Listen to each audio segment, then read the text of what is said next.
રાજકોટના જસદણમાં ભાદર નદી કાંઠે બનતા રિવરફ્રન્ટની કામગીરી નબળી પડી છે। 6 કરોડના ખર્ચે બનતા રિવરફ્રન્ટમાં નબળી કામગીરી જોવા મળી છે। બાંધકામ સમિતિના ચેરમેન સોનલ વસાણીએ મુલાકાત લીધી। સોનલ વસાણીએ તાત્કાલિક કામ બંધ કરાવ્યું। 6 ઇંચ પીસીસીના બદલે 3 ઇંચ કરી હોવાનું બહાર આવ્યું છે।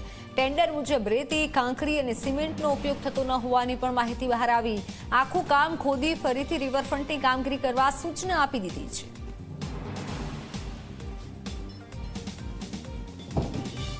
ત્યાં 2 દિવસ મને પણ એક વિડીયોના માધ્યમથી ખબર પડી કે કંઈક કોન્ટ્રાક્ટર દ્વારા એક જસદણના નાગરિક ઉપર, સદસ્યો ઉપર એને થોડી ધાકધમકીઓ વાળો પ્રયાસો કરેલા હશે સામા, એટલે મારે પણ અહીંયા આવવાની ફરજ પડી હતી અને મેં મારી નજરે જ જોયું। આ તમે જોઈ શકો છો, આ પીસીસી નું કામ છે જે કાયદેસર ટેન્ડર કોપી પ્રમાણે 6 ઇંચ હોવું જોઈએ, જે એને 4 ઇંચ કરેલું છે અને એને તમામ કર્મચારીઓ, અમારા એન્જિનિયરશ્રી હોય કે ચીફ ઓફિસર હોય કે બધાની એક ફરજ બને છે કે આપણે અહીંયા જોવું પડે અને ચેક કરવું પડે।